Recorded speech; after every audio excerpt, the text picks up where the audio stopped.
Hi, loves. Welcome back to another episode of In the Nude podcast, the podcast where we peel back the layers one conversation at a time.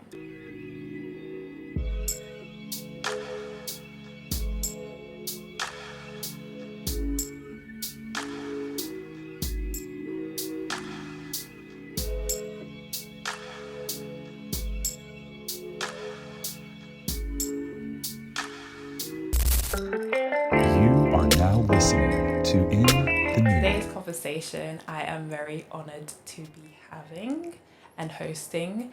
It is Pride Month, so I have invited our guest who lives boldly, very unapologetically, and is all about being free.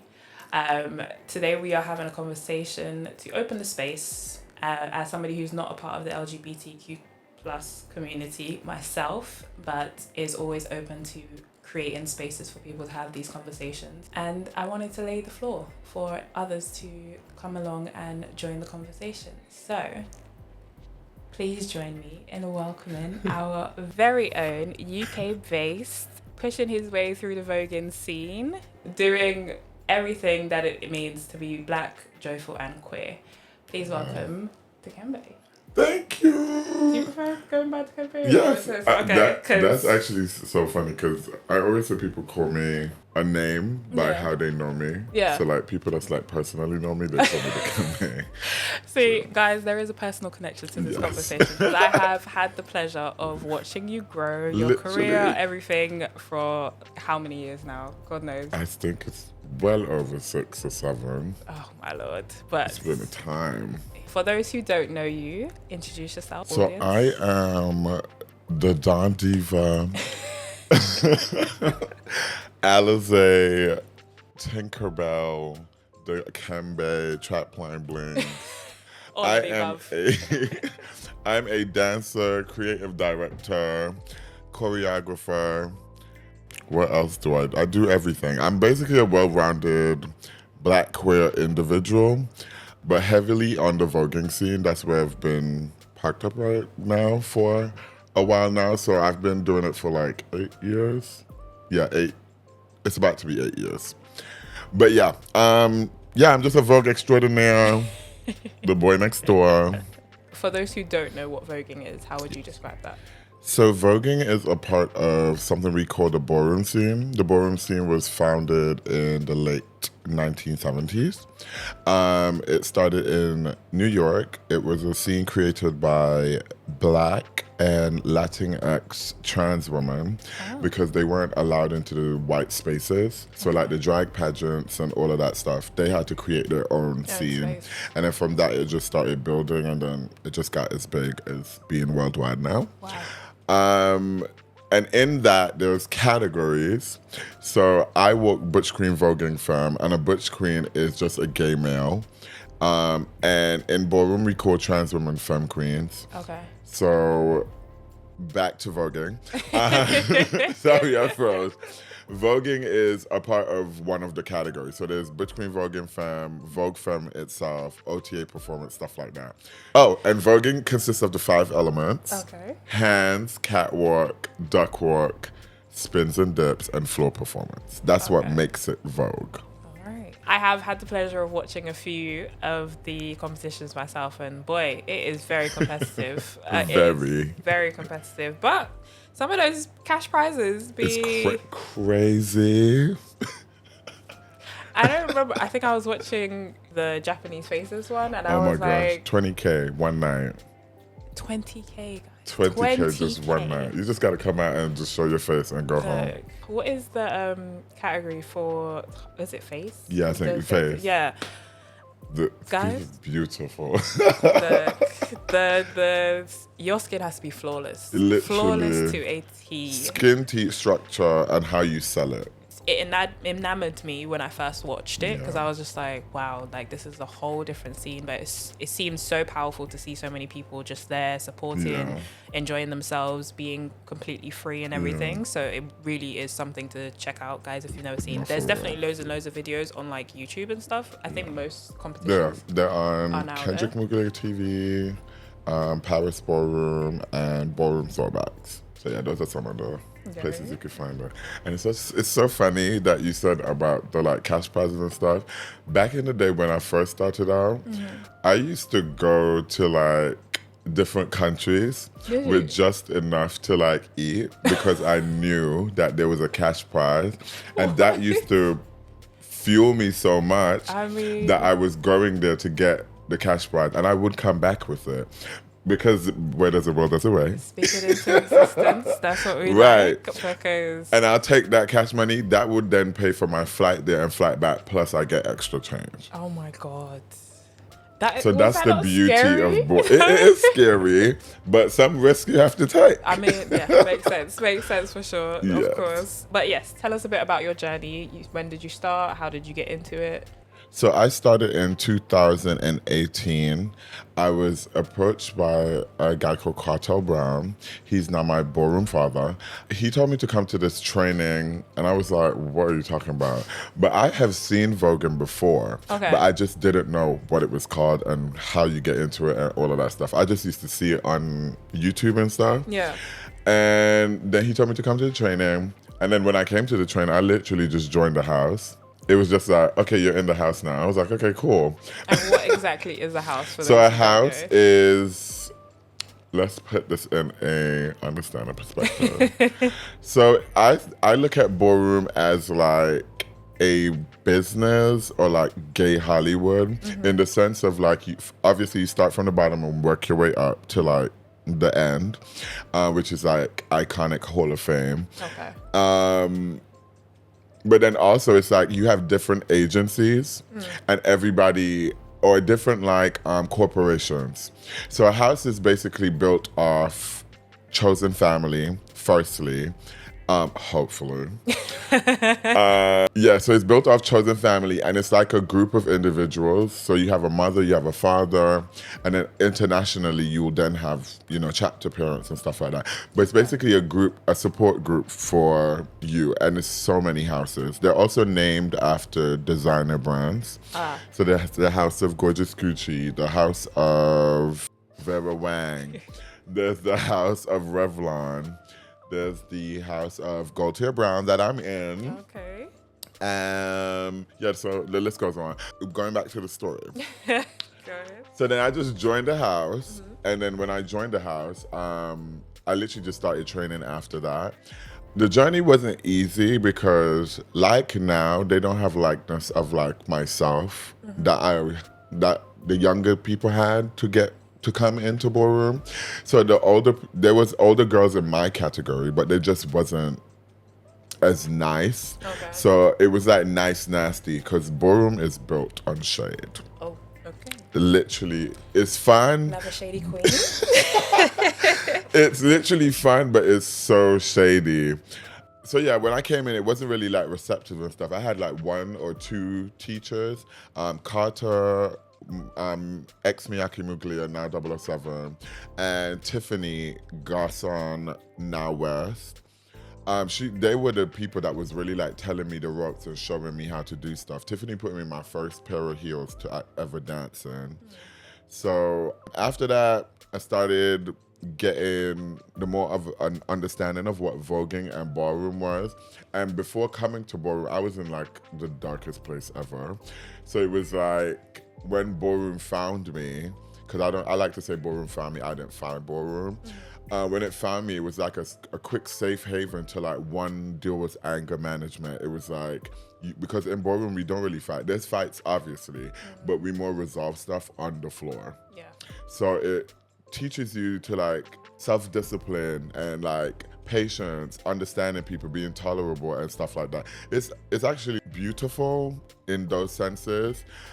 Just to shade is not always the greatest. I always said from the time I found out how to Vogue, and it was this click I felt. I was like, I'm gonna be the best. Like I'm gonna be one of the best to come out of London. So I literally was like pushing myself, and then at the time, my other friends from like outside of ballroom, they didn't quite get what was going on.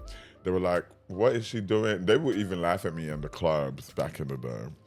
And Change. now, No one likes to change. Things now, different. everybody want to Vogue. This is the thing. It takes one person to change the situation. Literally. That's it. But I love seeing everybody come into Ballroom now. It's just so funny that it's like literally taking the airwaves and it's now like this big thing. But yeah, that's my That's the journey. success story. Okay. Just going back to something you said earlier with moving into the space of ballroom and voguing and stuff. You said it was a little bit hard for you and the girls were a little shady. No. Do you think it was because it's like you were new to the scene or because you were quite young, or what did you feel like it was? I actually think it's because I was new to the scene, and fair enough, because I get it. When somebody new comes in, it's like somebody, you're working and somebody come in and they kind of want to do your job better than you. It's kind of like you're stepping on toes a little bit. So I kind of understood, and also being very fair, when I got to a certain level and there was new people coming, I felt like, So I gotta rolling step ball. my game up. I So mean, I get it. It gives a little pressure. Yeah, it is a little pressure. And I then realized I have to use this as like a thing to just keep myself better. Like, you can't ever be perfect. It's always got to be worked on. Do you feel like your queerness and blackness have like shaped how creative and your personality in general as somebody growing up in a black queer space now? Definitely. From leaving home to then finding Ballroom, it was like the perfect pillow and duvet. It was like Ballroom helps me to be more confident than what I already was. I mean, you were pretty confident first time. So yeah. But Ballroom makes me so confident, put me in so many rooms. Ballroom has taken me all over the world, countries I've never thought I would ever visit. I remember where it was that I saw you, and some like European Poland. country, and I was like, "What are you doing there?" Latvia, I think it was. I'm like, what am I doing here? But Ballroom it's taught me leadership skills because I also have kids in Ballroom. So it's taught me how to be ready to be a parent already. It's like giving me like great skills. Chosen family is one of the best things to ever happen to me. Because not that I'm good with some of my biological family. Stop. However, my chosen family, when you choose people to call family, it's literally one of the best things ever, because it's like they don't really owe you nothing, but the fact that they choose to show up every time and stuff that they'll do, I'll be like so grateful for, because also they heal a lot of my like old traumas. So stuff that I would blame probably my parents for. This is just an example, child. Stuff that I would probably blame my parents for, I would now know how to deal with it or see their version of events. Understand their perspective. Exactly. Yeah. So yeah, Ballroom helped me to embrace my queerness more. I stand so strong as a black gay man now. Before I was so scared to even say that out loud. Really? Oh, That is so surprising to me. oh my God. No, I Are feel like you you've gay? always No. Oh no. I mean, I think in general, obviously, the perspective and feelings has never always been like 100% towards being queer, let alone black and queer. But it is nice to see people being more accepting of it, and especially like parents in like the Caribbean community. But I do want to touch on what you just said about family and stuff. How was it for you coming out? And So Let it coming go. out was very. My coming out, I planned it. I planned it. It came to the point where they kept asking me at home, Okay. and I kept denying. I was like, "Please No? stop asking me this question." Like, no. I was like, "Oh no." And I felt like my mom and everybody knew before, but it was just like they still live in this denial situation. Yeah. Whatever. Yeah. It's always like, oh, it's gonna change. I think it's an older generation. Yeah. I don't know if it's like a Caribbean. I or think it's just a Caribbean African thing. thing. But obviously they've grown up very Yeah. much like Christianity and stuff like that. So they're very much like, okay, well, this is Exactly. what it's supposed to be and stuff like that. But yeah, that whole theory That saga. of, Oh, yeah, it's gonna change. They're gonna change, grow out just of a it. It's phase. not closed. I promise. It's not. basically, I knew my time was coming. Okay. Because my mom always used to say certain stuff and blah, blah, blah, blah. Then there was this one day I was like, I've had enough. And I already packed my stuff the night before because I heard something that one of my cousins had texted me that telling me, girl, in the morning you're going to have it. So I was like, what? So then the day came and my mom gets a phone call from another family member in the Caribbean. Just mind your business. And she called and was like, right. Just mind your business. We don't even speak. Like, just.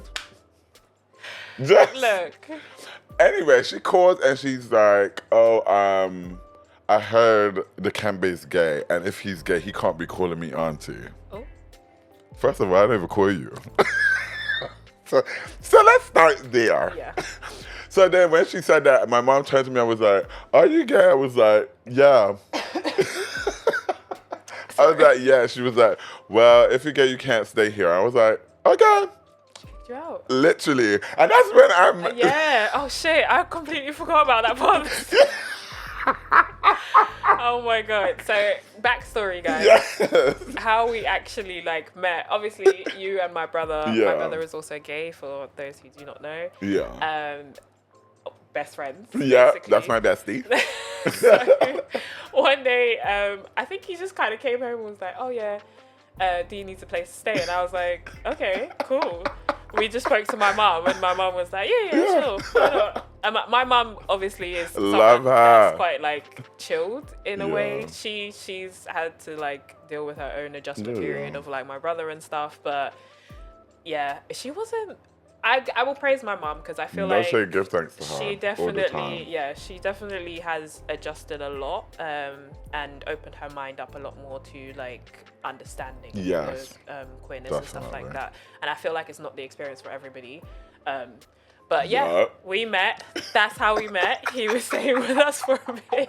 Yes, because I had text Shaquille. I was like, Shaquille, I think like something's gonna go down, so please ask your mom. And then she was like, oh my God, like what? Because you know what she gives. Yeah. So then after she asked, and then she said, yeah, I had stayed with my cousin for like 2 days, I think. Because my mom didn't think I was serious. Oh, she was. She did not think I was serious. So when I got my stuff and left, she really was like, Oh, he gone. oh, he's gone. And I didn't speak to her for 2 years. Oh my God, yes, I remember. I literally stopped speaking to her for 2 years, nothing, just cut everything off. And then fast forwarded to now, she's my best friend. I feel like they just need that adjustment period. and Well, I- some now I get need it, yeah. a little adjustment period. Some of y'all just. Cuckoo. But no, it's nice to hear, and I was glad that you did get that time and period to like stay Yeah. with us and feel appreciated and stuff Yeah. like that, because it, as I said, it's not always the same for some people, and they don't always have that experience when coming out and stuff like that. So Yeah. it is nice to know there are support systems out there. Yeah. But yeah. She also don't know I Vogue. Who? Your mom? My mom don't know how sickening I am. Stop it. No way. She doesn't. And well, people probably have sent her stuff, I mean, at but this she point, has never. I'm sure that aunt has she's been like, never "Ooh, brought it who's up. She's blocked on all my social media. No. My dad follows my TikTok, I mean- so he definitely knows. How was his reaction? Like, My dad is chilled. really? Yeah, he's See, that is so unexpected. 'Cause very you would expect unexpected. it to be the other way literally, around. Yeah. literally. But my dad's chilled. Like he's cool. He's never like showed me any bad thing. I think it was just for him. It's like firstly shocking, like at first, and then at first it was like he was trying to do the boys things and da da da da da. But then after a while, he was just like whatever. It's just like, yeah, Yeah, this is he's what just it is. like, You're my son. yeah. Call it. And that was it. And we've never really had that conversation either. Because my dad Okay. wasn't here. Well, he called after, but he wasn't here when that whole debacle went down. Oh, okay. Yeah, so they had to call and tell him, and then he called me, and I was like, yeah, no. So, wait, before we like move on to Yeah. the next segment and stuff, but sibling-wise, like, how Yeah. was it for you? Because I know when everyone came to tell this guys came to tell me, I was like, yeah, I know. What do you mean? No, because Yeah, I could tell. You can tell. I was just like, okay, It's I okay. know, like, it's fine. I didn't have a problem with it. Yeah. Obviously, I knew people would have that adjustment period and stuff like that for themselves, but Yeah. I was like, I know. Okay. Yeah, my let's just be careful. I have one brother that's okay. The other one, He's okay. my sister, she's cool. Yeah. I mean, you have an adopted sibling here, so Yes, we're good. exactly. Right? Let's move into our vibe check. Always there for a vibe check, so we'll see how everyone's feeling.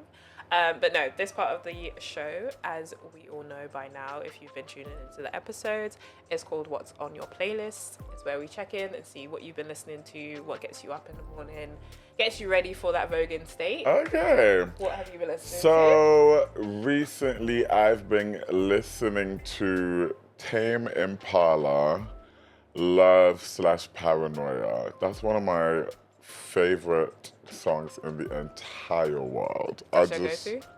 Huh? That's your go-to? That's just for anything. Like when I'm like getting ready, when I'm cleaning, when I'm like walking anywhere.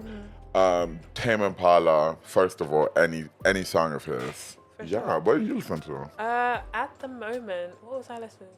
Child, I was having a prayer and worship session on the way here. Period. No. Sometimes I have to pull those out. No, because like I'm driving and people are just like they trying me on the road, and it's a Sunday, people. So yeah. I was just like, you know what, let me just turn on some worship music and just get my way through it. But no, I've been listening to, what was I listening to on the way here? Be Blessed by, it's just so simple. Yolanda Adams, that's it. Oh my Lord. So I was like, what am I trying to Yolanda Adams. I was watching her tribute the other day. Really? They did for her when all those other girls came out. What's her name? Like Patti LaBelle and all of them. Oh, it was like a fab tribute. I think it was something honors. Something. Oh, probably. Yeah, they've been knowing them. They always honoring black people. We got to be grateful for black spaces. Cause, child. Amen. Celebrate us. That's it. Oh gosh, but yes, guys, there are some songs for you to check out. Definitely. Make sure you add those to your playlist if you don't have them already, and let me know what you guys are listening to as well. Drop it in the comments or send us a little quick DM. But let's move into Pillow Talk. Oh, gee. Pillow Talk is our deep session. Okay. Deep dive into the main topic. But today what we're talking about is joy. The joy of it all. Being black and queer, as I said, is sometimes often very just linked to trauma, and a lot of focus is there rather than what brings joy, what is the celebration of a good time, because that's what Pride Month is. Just a time to be freeing. Be free. Oh, excuse me. Sorry. Okay. Be freeing, be yourself unapologetically, and celebrate love, life, and everything. Yeah. So, for yourself, what is something that you've achieved recently that has just been like, yeah, this reminds me what my purpose is? That's so funny you asked that. Why? So I did a social media campaign the other day with one of, gotta be careful with my words. You can bleep it out. Okay. I could tell you now, actually, so you can get the reaction and like. Hold on. So I did a social media campaign for it. Bitch, what? Excuse you? Oh my God. Yes! I'm still gagging. And it was... It was for, bleep this as well. It was for new song they have coming out because she's on the album. But what I had to teach her to like Vogue. Oh my God. And then she also, the whole day itself was just like incredible how everything just fell in line. It was like they called on Monday and then we shot it on the Wednesday. And I was like, guys, what the hell? You have no idea. No, I'm so sorry. But I have to say this, like, I am so proud of you. Thank Like, you. That is crazy. Incredible. I'm gagging. No. Oh my gosh. Well, we cannot wait to see this when you guys Yes. finally see Oh. what the hell is happening. But that is Incredible. I'm still huge gagging. news. Oh my god. Thank you. No, I'm proud of you. I'm sure that was like a moment of So amazing. this And is she's it. so lovely. Oh, shout out to her. She's such a lovely woman and so No, I'm in shock. I'm in utter shock. she's super sweet. First of all, she's really tiny. Bless her. What? Yeah, she's not that tall. Really? Very petite little belle. Like she's so lovely. Oh my gosh. So lovely. And she handpicked myself and my other dance friend. Which was so really good. insane. No. But Oh, yeah. I'm so happy for you, babe. That is great news and a great moment to start off with, of course. Amen. Just want a quick backstory, actually. What inspired your name? Alize. Yeah. So Alize. And that's like your official Voguing name, or you? Yeah, that's my Voguing name. So Alize came from the drink, I was actually. gonna say besides the drink. No, it's actually the drink and the blue one specifically. I only think of the blue one. I don't know why. I only literally think of the blue one. Right there, I was literally just picturing that one. The blue one. That's literally how my Vogue personality is. It's like it creeps upon you, but it's like it really gets to the point. That's where it came from. But then if it wasn't Alize, it was gonna be Malibu. Oh, okay. Because I also love Malibu, but Alize just had that. Yeah. And then the way people say it while they're chanting it, like Alize, yeah, so. We love that. How would you say what brings you joy in life in general? Joy comes from me being authentic every day. That's like the most important thing for me every time. How am I going to show up and how am I going to show up being myself? If that means speaking up for myself, I'm going to do it.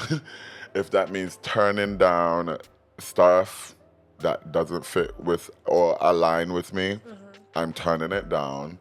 I don't mind standing outside of the status quo because I've never felt like I've ever fit in a way. So it's nothing new to me. But queer joy is literally being solely myself and so much to the core that it inspires others to then be authentically themselves too. You have to be authentically yourself. Yeah. Whether you're black, queer, whatever you may be, show up as you. And Yeah. that's the only true and authentic person that you can be. And you never know what doors that may open Hello. for you. Hello. For you. What doors they may open for you. Okay, so what's a moment that you would say you felt free, like just free and alive on stage in like any of your performances? Free and alive on stage. Because you've had a lot of performances. Like, free and alive on stage. This would either be one of two moments. I went to Glitterbox, Croatia. This was in 2023. And I had to dance with Honey Dijon, the DJ. And for me, I'm a music lover. Like, in the beats, I'm breaking down the beat. I'm hearing every part, every instrument, every change of everything. So Honey Dijon is an incredible DJ, and she's also a femme queen. Shout out to her. But when I hit the stage with her, firstly, I didn't know she was gonna be the DJ I was dancing for. So when I turned up, I was already like, ugh. So then she started spinning the decks, and I was already like, I have to dance my ass off right now, just so I could like, she could recognize me. So then I was dancing, and I remember just closing my eyes because it was literally on the stage was on a beachfront, so the water was literally coming up, and everybody was just. It was such a vibe in like this little tiki hut situation. And I remember just closing my eyes and just listening to the beat and dancing. And I've never felt so free because then I felt like I heard everything way louder. And I was hearing everything, like the waves crashing. I was hearing her and her entourage behind me. Then I was hearing the crowd going crazy. That it was just amazing. The whole performance. Yeah, it was just a great thing to take in. Also dancing for Ali Years and Years in Glastonbury 2021. No, I want to say. Just out of COVID? No, this was before COVID then. So this was 2018, maybe 2017. I danced for Years and Years at Glastonbury. And I had this little solo bit where it wasn't even that long, child. But for me, it felt like hours. Because from the rehearsals, when they first told me, like, oh, you're going to have to do this, I was like, oh my God. And then I also was on the main stage of Glastonbury. This was the time when Lil Nas first blew up. He was sat like right over here. And I was looking at him like, who is this guy? He was wearing like a denim two-piece. I remember it so well. Oh my God. He sat there and I'm like, who is that? Then I walked to the dressing room, come back out, and he was gone after they told me who it was. And he was on right before us. I was so mad. That could have been my chance. That could have been my chance, and I played. Look. But those are 2 times I was very free. Like Croatia, always been a core memory, and performing at Glastonbury. That's great. That is so amazing to hear. But we gonna move in. Yes. To a little personal. Okay. Because obviously we are a love and relationships podcast. Yeah. So I gotta check in with you. What's new with you? Are we single? Are we dating? Are we crushing? So I am definitely seeing somebody right now. Ooh, okay. He's a great guy. We met, I would say like 2-3 years ago. Mm-hmm. And he's in Ballroom as well. Okay. We started dating this January, and it's just been great. Very much a lot. But it's been great. He's a great guy, and he means well, so I guess that's why it makes sense. And he also really much listens and takes care of me. So, yeah, I'm hanging in there. What about y'all? Child, I am single. Yeah. I mean. Dump. No, I am single. The audience knows. Okay. No, I've been single for a few months now. A few months. Oh. Yeah, a few months. It didn't work out. Okay. Didn't work out. I mean, we were sad for a period of time, but we are good. We are adjusting, healing, as they say. That I want to hear happens. more about this person. We're gonna have to check in with that. Yes, he actually dropped me off today. Oh, okay. So we okay. All right. Yeah. Do you know what? We go talk about that one. But no, is it important to like date somebody in the scene for them to understand what you're doing? said I'll never do it. Really? So this happened on accidentally on purpose. We met and we wasn't meant to meet like that, and then it just so happened to happen, and then it kept being like we couldn't spend time apart. So it was like, oh my God. And it was creeping me out because I was like, first of all, I said I would never date in Ballroom because it is. This is why you never say never. Look. You don't know what that never could be. I jinxed my ass. You I don't jinxed know myself. Because I was like, could be. this don't make no sense how it's making so much sense. What's for you is for you, babe. That's it.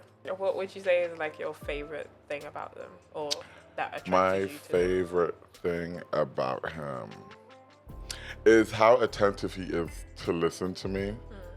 So like I'll say something just in passing, and then he'll go out his way to either do that or like show me he's heard me. And I'll be like, oh my God. See? And you wanted to run from him.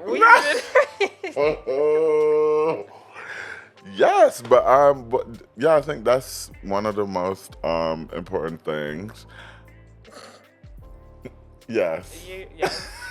You are something else, honestly. I just know everything that's going through your mind right now. But I'll move on. I'll move on for you. Actually, Yes. what would you say is like an instant green flag for you upon like meeting somebody? Is this like physical or like? It could be either. Wait, let's do one physical and one Okay. mental, emotional. Yeah. A man that dresses nice with the right cologne. A good smelling man is Ooh, everything, baby. I am telling you. Smelling man is everything. I'm So, telling you. you Like, need to walk past me and that thing just. I just be like, wait. And then you find, oh my God. Take the card. And mentally, somebody that's about their word. Like if you lie to me, it's over for you. It leaves such a stain in my heart. So then after that, it's like really tricky. However, if a man keeps his word, that is so attractive. It is. You gotta have somebody that Yes. can stand by what they're saying, and obviously, in cases where you're not able to stand by that, be honest. Exactly. About it. Own that shit. Exactly. Own it. I am such a big person on owning anything that you can't achieve or accomplish or whatever. Just be honest about it. Exactly. It's really not that deep. I don't understand it, but there we go. But I have a game for you. Tea. It's called Then and Now. Then and now. Yeah. Okay. So it's a bit of a reflection. Okay. Give you a little time to think. But basically, I'm going to give you a word or phrase, and then you are going to share what it meant to you then and what it means to you now. Ooh. Okay? Okay. All right. So, very first word, freedom. Freedom to me then felt like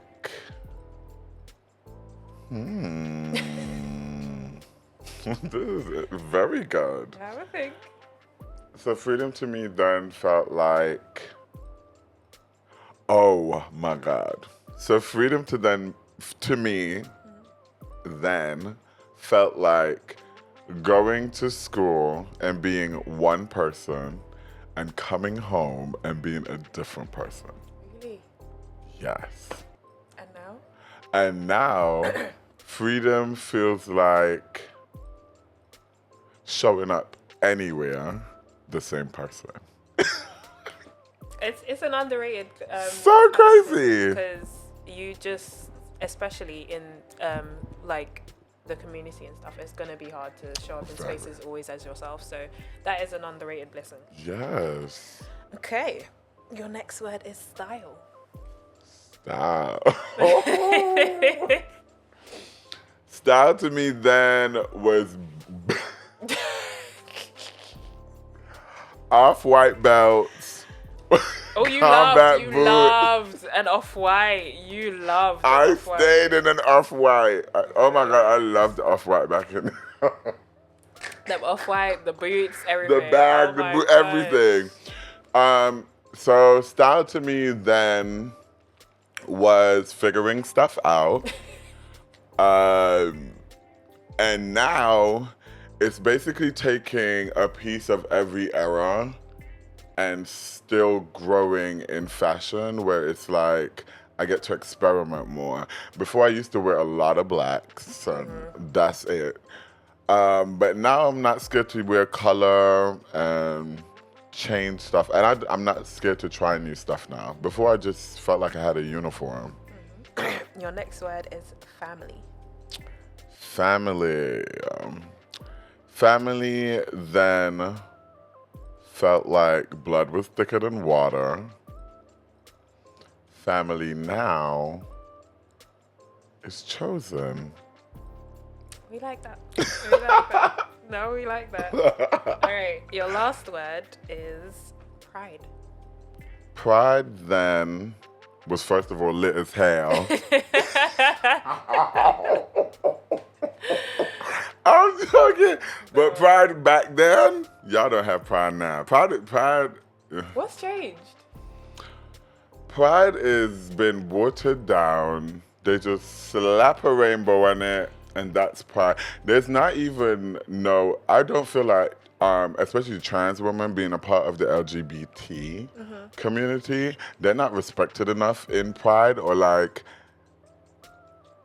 it just becomes about the gays and the lesbians, but then they forget about the trans girls and boys. I hate that.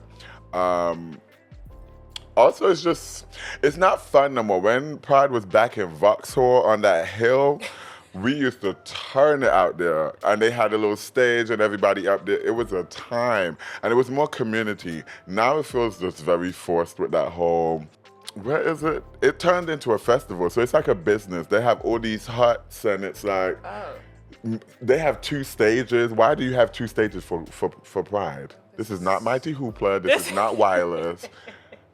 We came here to key. Like, we came here to key with each other. Like, why? But Pride now feels like being who I am inspires the little boy that was growing up and all the other little boys that are now out there. They have somebody they could look up to and also find inspiration in. Obviously, we do need to address representation in the queer community, because me, myself, my first experiences of anything to do with black queerness was my brother introduced me to RuPaul, Drag Race Child. We used to sit up there and watch that show Yeah, he actually put me onto that too. Really? But watching it, we used to just sit and watch the episodes. We'd watch and see everybody get glammed up, and I was just like, wow, just seeing people be so free themselves. And I feel like over the years, it's definitely got a lot better. But I can't help but imagine what it would have took for him to do that in the first place. Oh my gosh. What representation that was there or not there for him. But in yourself, what representation did you see for yourself besides the older lot that were already there in the Voguing scenes and stuff? Representation for me, because before Ballroom, I was in the yardie scene, I would say. So we used to go to these yardie raves and stuff in Jesus, the craziest venues. But anyway. I say that to say the older generation then, they actually, I can't speak for everybody, but they actually treated me very well and made sure I wasn't on the wrong track or none of that. So that was great representation. I also have great family father figures, male and female. I have a great support system as well. And then also I have, in the talent spectrum, I had all the other choreographers that I've used to research and all of that stuff. Even Jacal, he calls me son now. That is insane, first of all. But from watching him on TV and watching him create with the likes of Beyonce and stuff, to now actually just talking to him regular is kind of insane. So then the representation for me is to make sure I'm always setting an example to the younger generation coming. And my example might not always be the best or the most traditional, but I know it's real. So I'm always going to be very real how I deliver back what I've been fed. As far as in the UK spaces, do you feel black creatives are getting the light and respect really that they deserve? I think now they are. It's literally so refreshing to see so many. It's actually quite diverse now. It's still obviously Caucasian based a lot, and apparently they get, well, not apparently. Apparently, allegedly, they do get paid more than their black counterparts. So, it's like a double-edged sword. Like now you see more black creatives and stuff in like across the board and getting gigs and stuff like that. But it's still very much like we still have a long way to go. I think that's the black story at this point. Yeah. We still. That's my We're style. always Stick it to still it. working. Honestly, no, it's always going to be hard for us, but I think it's good that we are forging and pushing ourselves into those spaces, regardless of how it may be. So it is glad. I am really, really glad, as I always say to you, that I'm seeing you and seeing more people like posting you, sharing your videos and stuff like that. It's great to see. I think I was like scrolling and somebody had like posted you, and I was like, "How do you know them?" Oh my God, They were that's like, a I key. just like the video, and I was like, "Oh, great!" I'm just glad that you do. No, because like obviously, my personal connection with you is obviously different to other people. So when I post you, like I'm like, "Oh yeah, I'm just supporting like my little brother." Yeah. But when like other people post you and stuff, I'm just like, "Oh." Right. So cute. This is great to see. But no, I'm glad to see you putting yourself out there. Thank and you. Being able to feel like you can be yourself now, because I know it was a bit of a moment for you sometimes, being like, okay, I can be fully myself. Yes. Finally. Even though the confidence shined through regardless. Ciao. We knew how to fake it till we made it. That was it. That was it. But I do want to go back to something that you spoke on earlier, which was before finding Ballroom and Voguing and stuff, and you said you were in like a dark space. Yeah. Mentally, it was just like hard. Mentally, so I was stealing, child.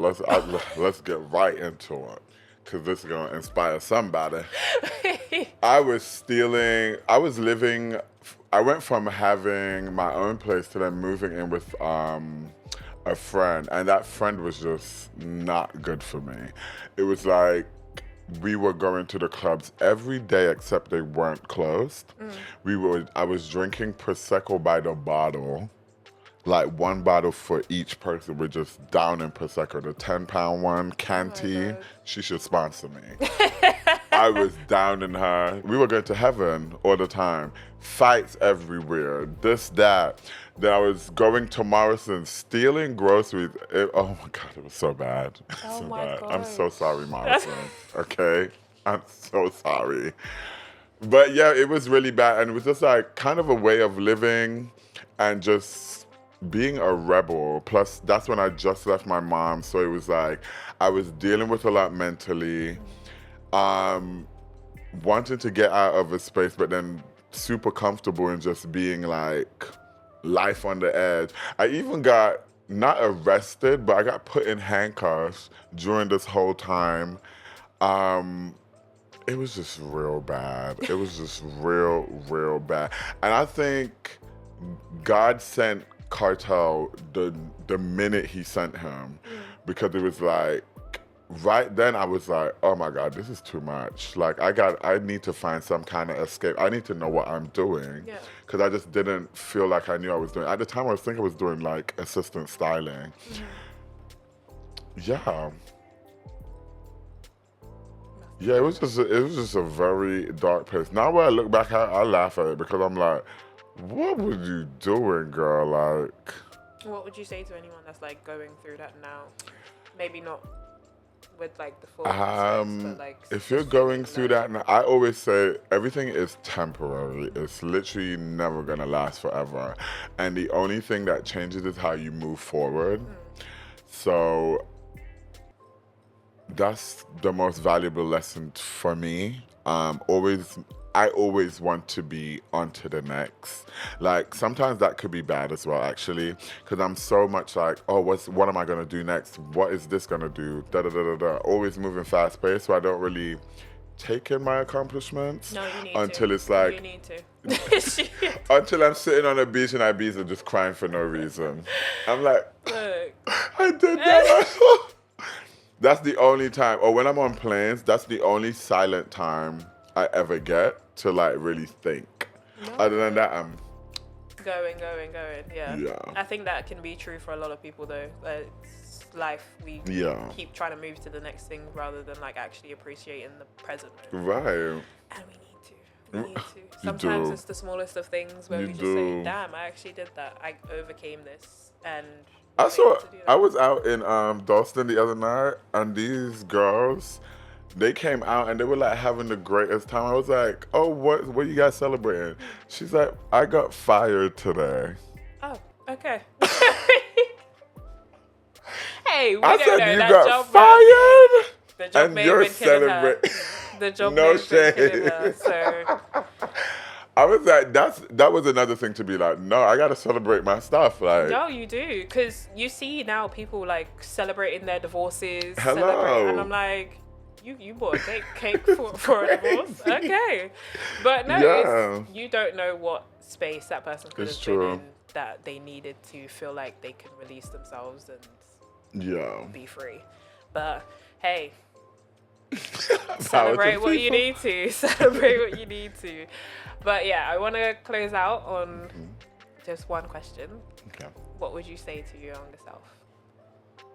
To my younger self, I would say be patient, trust your gut, listen to that inside voice. The person in the mirror, fall in love with it before you want anybody else to fall in love with them. Because the only validation you ever need in life is yours.